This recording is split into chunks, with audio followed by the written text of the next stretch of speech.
Thank you very much, everyone, for being here, and especially a big thanks to our co-founders of ASG.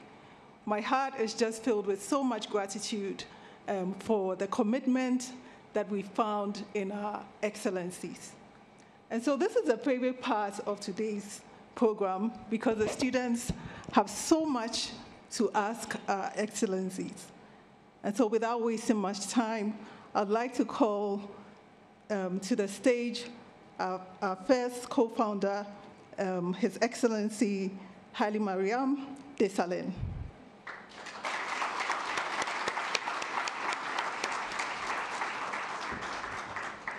It also gives me so much pride and joy to also call to the stage our co-founder, the President, His Excellency Paul Kagame.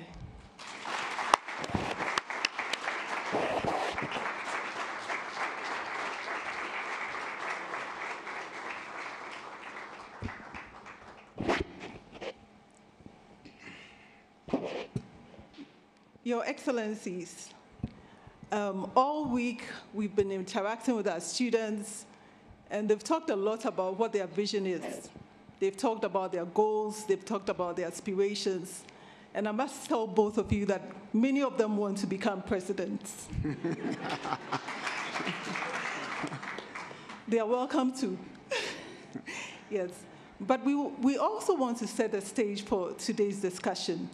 You must have thought about something deep down within you before this became a reality. I'd like to start first with President Paul Kagame. Can you tell us how this journey started for you?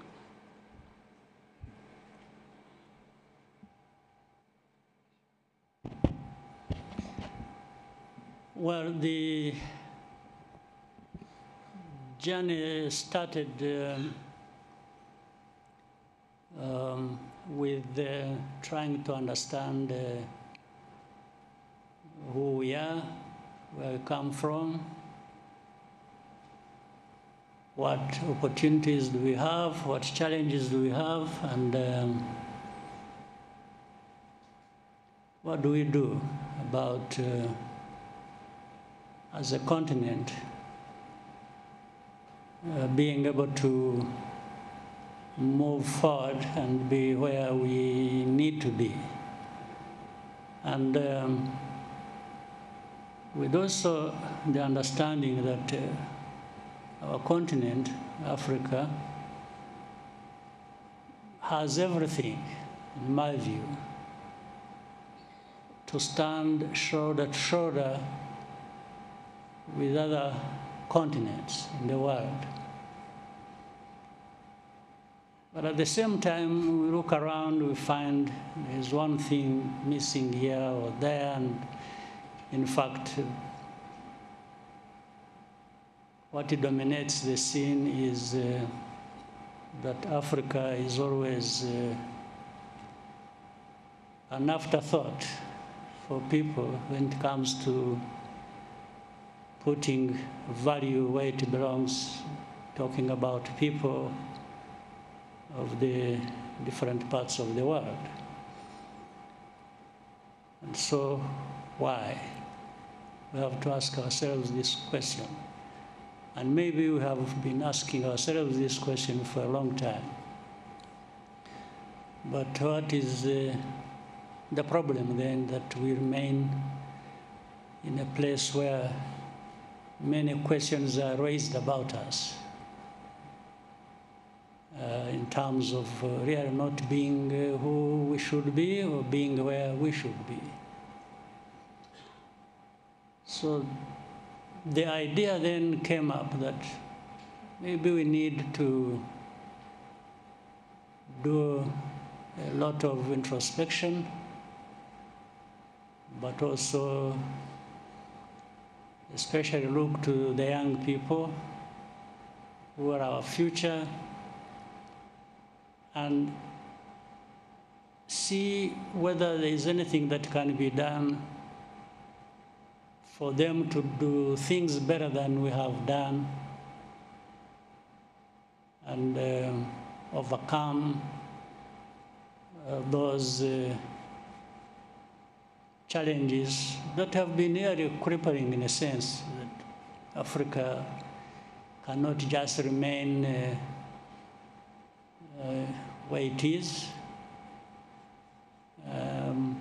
We need to move forward. We need to progress like many other parts of the world who were at our level of development or even behind us, but now they are so far ahead of us. So what happened to us? What happened to the continent? What happens to Africa? So if we can have an institution like this, maybe so that people do some soul searching and trying to figure out what is it that we can do to move forward. That's how the journey has been.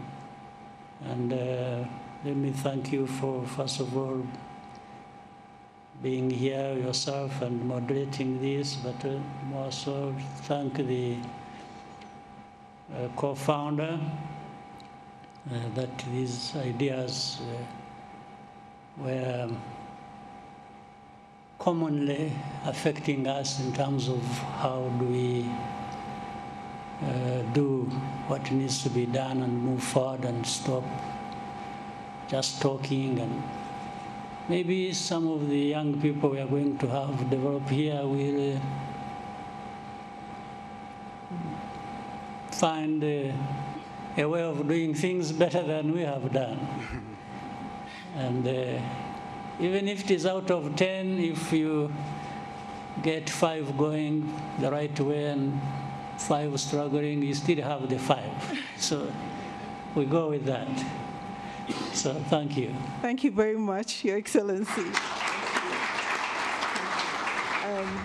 Prime Minister, Your Excellency Haile Mariam Desalegn, you also had some thoughts on this journey. Can you share those with us? Yeah. First of all, let me begin by thanking His Excellency President Kagame. I did have my role models to become a leader. One of them is President Kagame, but also close to me was my predecessor, Prime Minister Mellas. Both of them, my story would give a very good insight to young leaders here. When they were at the helm of leading both of them in their countries, I was Deputy Prime Minister and Foreign Minister, and I was following what they're doing. There has been a deep analytical discussion between the two. As a Foreign Minister and Deputy Prime Minister, I was sitting sometimes with them when President Kagame comes to Addis and they discuss about Africa and how we can, transform our continent. That was a big discussion. And they were the ones who were able to bring about, the idea of NEPAD, New Partnership for African Development, because of that analytical discussions that was taking place. I think I know that, and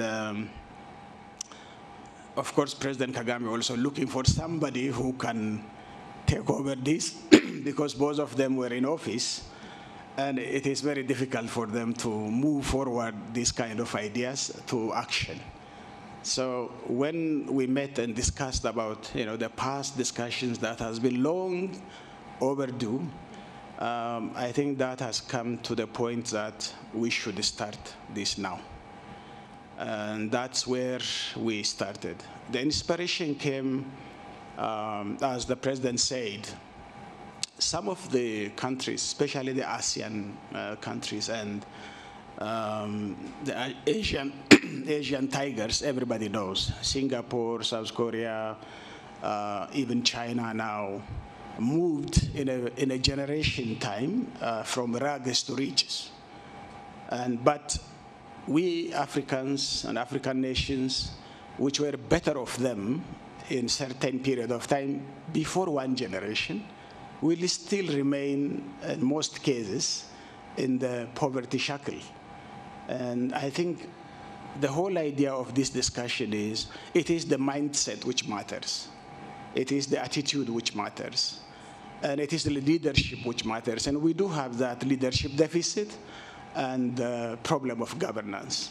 And our children and our young people should not continue as we were doing. And we should start. Of course, this journey is not just a very short period of journey. We agreed that it's a generational journey, but until we make this critical mass of leaders in our continent, we have to pursue and continue.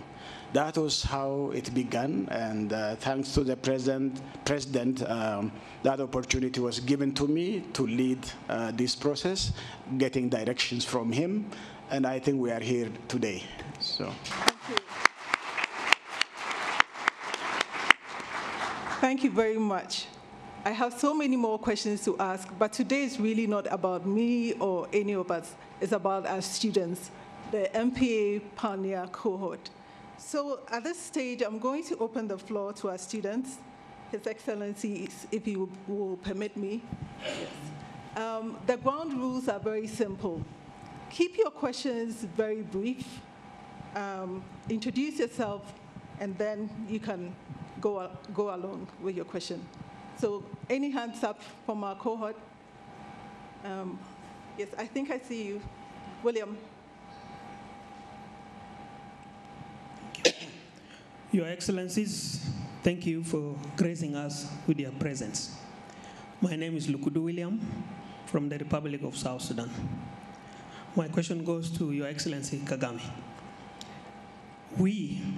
When we hear the term transformative leadership, you are one of the names that would come up to many people's minds. Was there a defining moment or experience that shaped your leadership or philosophy? Murakoze.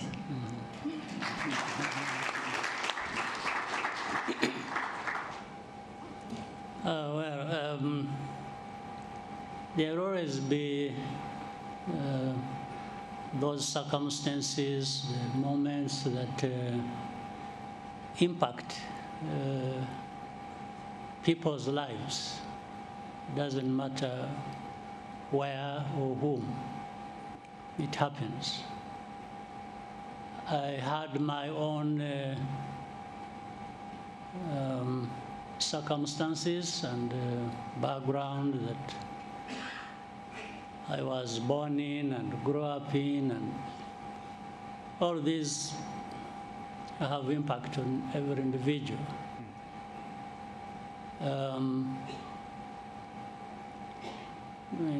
Briefly, let me try to cut the wrong story. My life story is very long. I'll try to cut it short.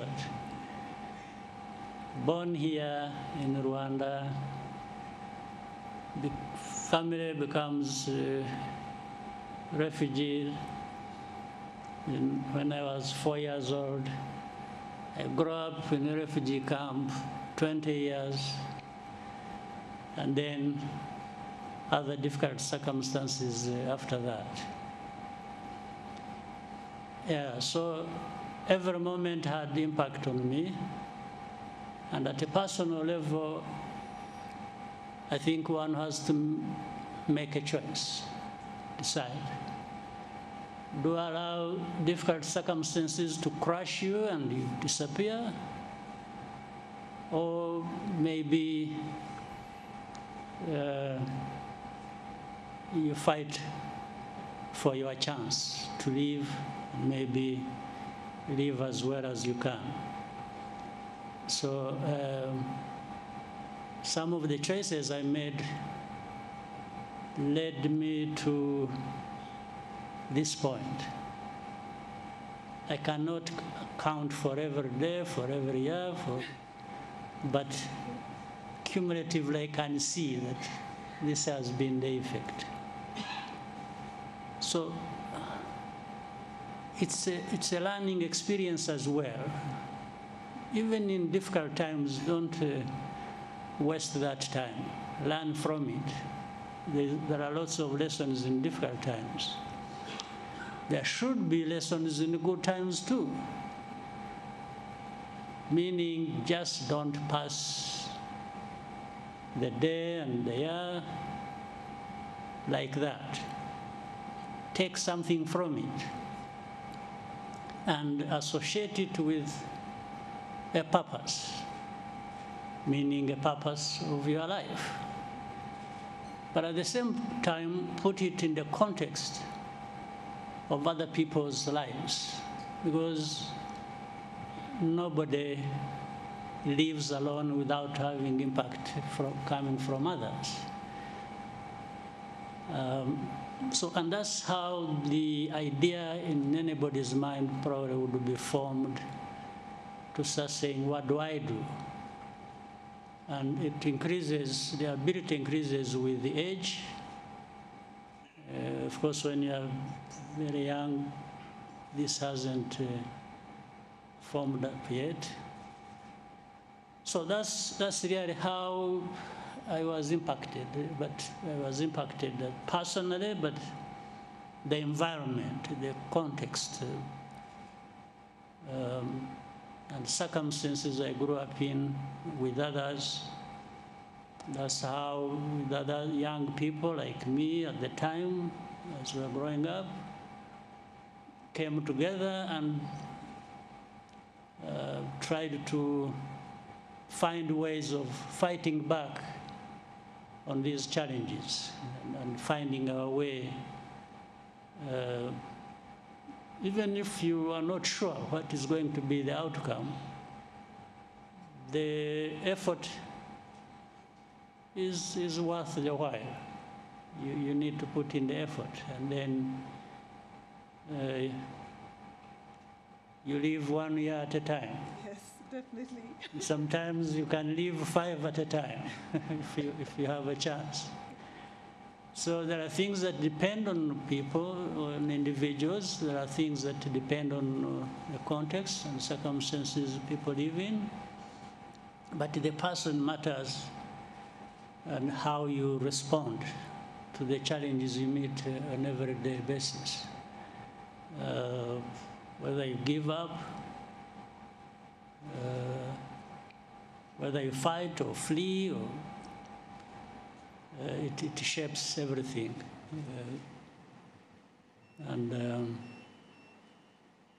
Yeah, that's as much as I can give you today. Thank you so much. Thank you so much, Your Excellency. This is truly a masterclass in leadership, and I hope our students are taking note. We'll set questions for you. All right. Thank you very much, Your Excellency. So any more questions? I still think there are some more hands up. Lady in white? Yes. Thank you very much, Your Excellencies. My name is Chido Chashengube. I'm from Zimbabwe, and I'm a proud member of this pioneer cohort. Your Excellency, Prime Minister Desalegn, in your own journey as a transformative leader, what part of leadership have you found most unexpectedly difficult? Thank you.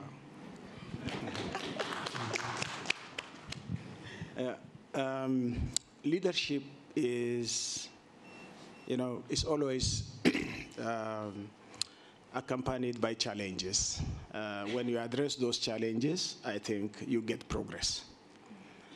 So my difficult moments were how to lead the elites in the party. That I say because, we do have a problem. Our farmers do not have much a problem. And our informal sector actors, they are not so much a problem. Mainly our problem in Africa, and specifically in my own case, comes from the elite. There is a struggle between selfless leadership and commitment and elite capture. So I think that struggle, sometimes it's daunting and very daunting challenge. And if you win, you progress. If you don't, then you take the country back. So I think this was one of the daunting challenges. It is also related to, in Africa, as you said, we are a very diverse continent. And even within each African country, you do have ethnicity, religion, the age diversity, the gender issues. Everything has its own meaning. And especially in my own country, which I always tell to other African countries, of course, Rwanda also knows it very well, to take seriously the ethnic aspect of the politicization and mobilization. This is very dangerous.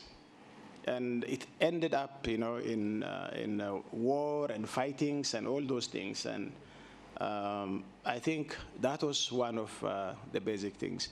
The second one is standing still, becoming prisoner of the past. Some people, they are not flexible. The world is changing very fast. It's very dynamic, and you need to adapt to those kind of situations. But nonetheless, leaders become stagnant somewhere. And when they stand still, things doesn't move. And that happened in my case. Most of the leaders I worked with were with a communist background. And they continue to be communists while the globe has changed. And that was a daunting challenge, because it's an ideological issue and it's not easy to scrap from their minds.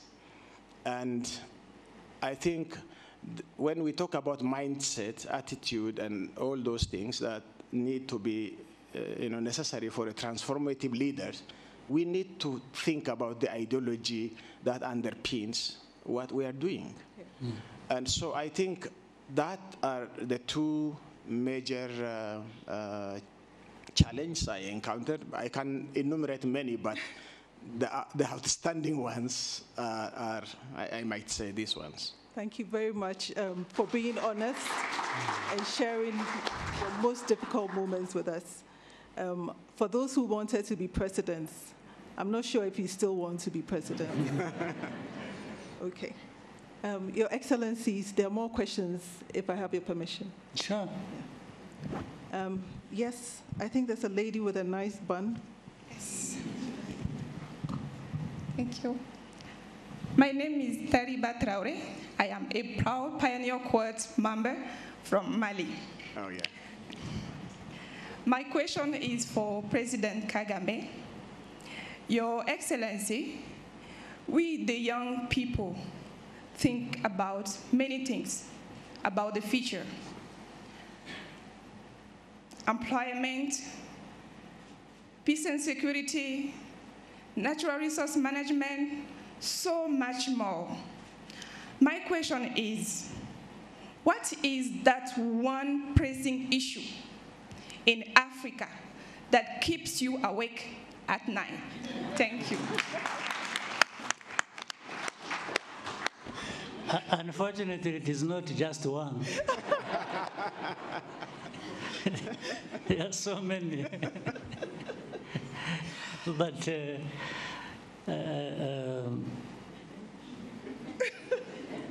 it's difficult. As I said earlier, you keep asking yourself. Now, let me start by saying, as young people growing up, and you said you ask yourselves many questions, and in fact, that's where it starts from. It's good to be asking yourself those questions, but keep also interrogating yourself and saying, if I were the one with the responsibility, if I were president, like you said, some of them want to be president, it's not a bad thing, but you have to be prepared to do the right thing. So then you interrogate yourself and say, if I were the one, how would I go about solving that problem? Don't just complain. Don't just criticize. Go beyond that and in you, have a discussion with yourself and say, well, but if I were the one responsible, in charge, I would do this about this problem. So the most challenging situation for me, as you asked me, is to say, what problems do my people have? What do we have to address? Before I go to the rest of the continent, I start with my own situation. And anyway, some of the situations here are similar to what happens in the rest of the continent. So the whole night I'm asking myself, how do we overcome these, some of them existential challenges? How do we, and it's not just about me also thinking I can be the one to address it. It's also about saying, how do we bring Rwandans to understand that each one of them has something to contribute to addressing Rwanda's problems, their own problems. But of course, the bigger challenge is with me, if I'm their leader, to be saying yes for the failures of the rest not thinking about what their responsibility and contribution to this is.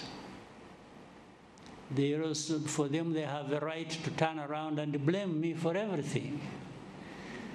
So I'm primarily trying to make sure that we find a way of addressing the challenges we have. Poverty, well, you know, our history of division, and security, and so on and so forth.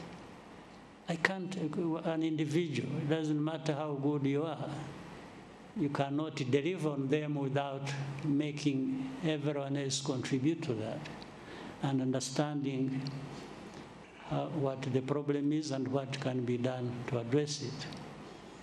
So that is my challenge every day. It's thinking, how do we, there are many problems, but how do we get together to make an impact on the outcomes we want to be as good as we want them. It's a general thing. It's not just one particular problem you think about. You think about poverty alone. When there is security here, then there is divisive politics there, then there is dealing with the rest of the world, which is another problem of its own. You see, like in this country, Rwanda, with our history and so on and so forth. Rwanda is a small country. It's 14 million people, very small, geographically heavily, densely populated. But the amount of scrutiny and attention and actually injustice even brought to us by the rest of the world is incredible. So we have to deal with that as well. There are these big challenges of our own we have, then we have another big problem of how the rest of the world, the big powers, whom you would even think they should have no time to think about us. They should just be ignoring us as, but they really pay attention. And they pay attention for the wrong reasons. Because they want to dictate whether if you're going to walk, you start with your right foot or the left foot. If you're going to have your dinner, what food do you eat? And if you are going to choose leaders, they have their own list of leaders they want to see there. It's something we live with every day. It's a big challenge. So, my friend, the challenges are so many, but you are welcome to think about and aspire to be the president or prime minister, so that I'm not alone or prime minister is not alone in facing these global challenges. Thank you very much. Thank you very much. Honestly, I can't imagine the number of sleepless nights. I'm surprised you're still here. But I really have good sleep when I have time. I've never had problems of my sleep. Yeah. I think it's a blessing in a sense. Great. Thank you so much. I think I'll take one more question, if you will permit me. Any more hands? Okay, I think there's a lady in red. The women are challenging the men today. Thank you very much, Your Excellencies. My name is Kevin Kalulakot, and I'm from Uganda. I have a question for both Excellencies. What do you expect from us, the pioneer cohort, and what do you expect from us as the next generation of African leaders? Thank you.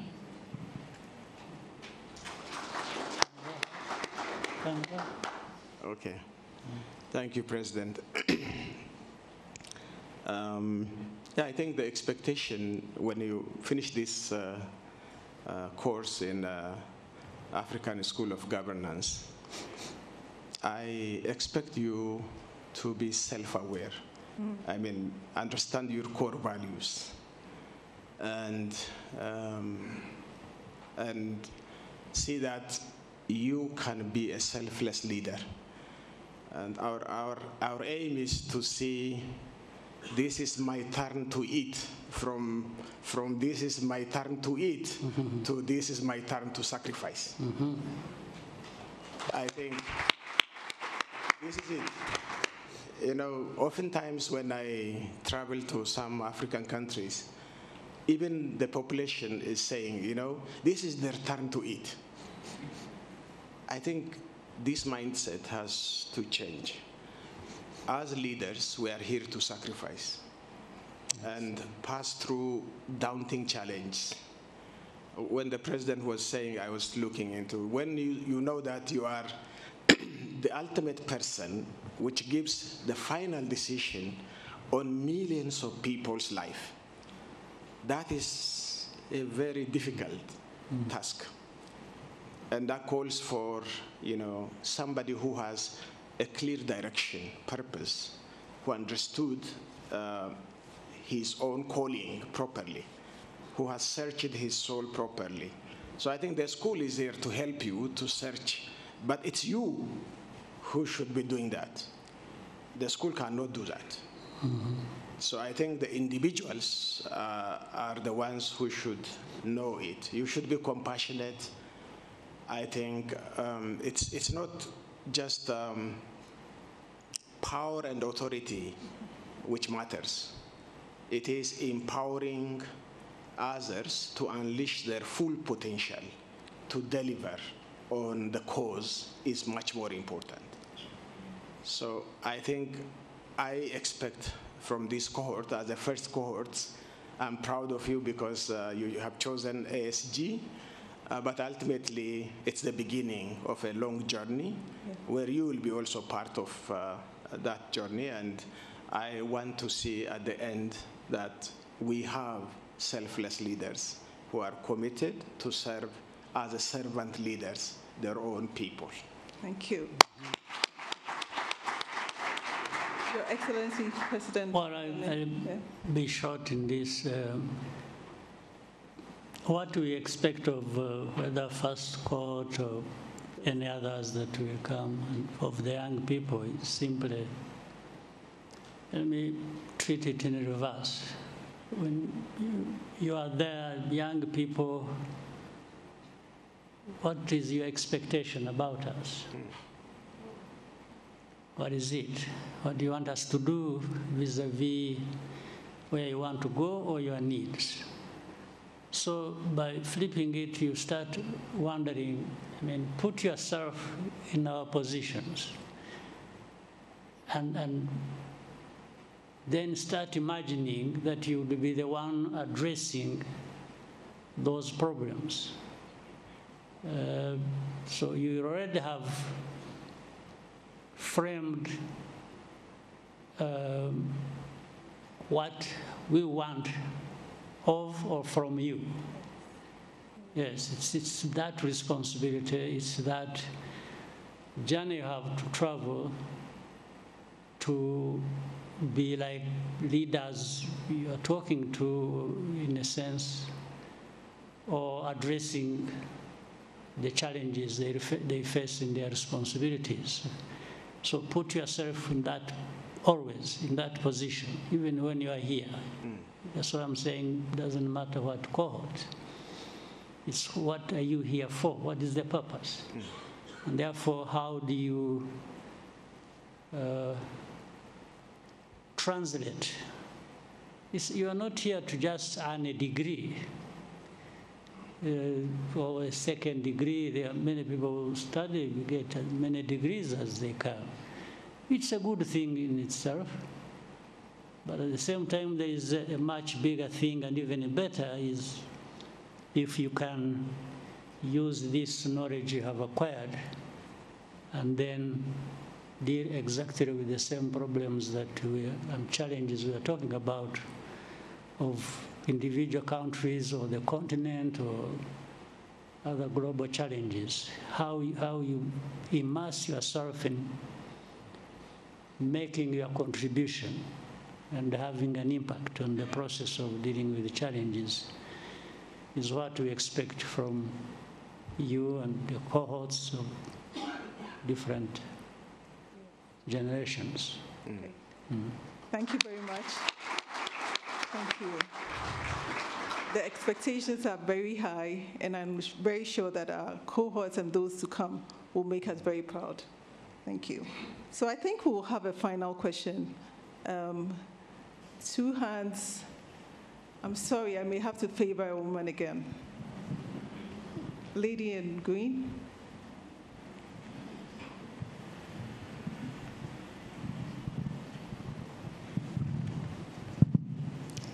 Excellencies, thank you for the opportunity. My name is Francisca Mujawasi. I'm an MPA pioneer from Rwanda and president of the Student Representative Council. Mine is not a question, but a heartfelt thank you to you, Excellencies, on behalf of the pioneer class. Together we commit to advance excellency, visionary and transformative leadership on the African continent. And we hope that we could expand this conversation in one or several other lectures with you, Excellencies, at the African School of Governance. Thank you. Anytime. Thank you very much. Thank you very much. Anytime.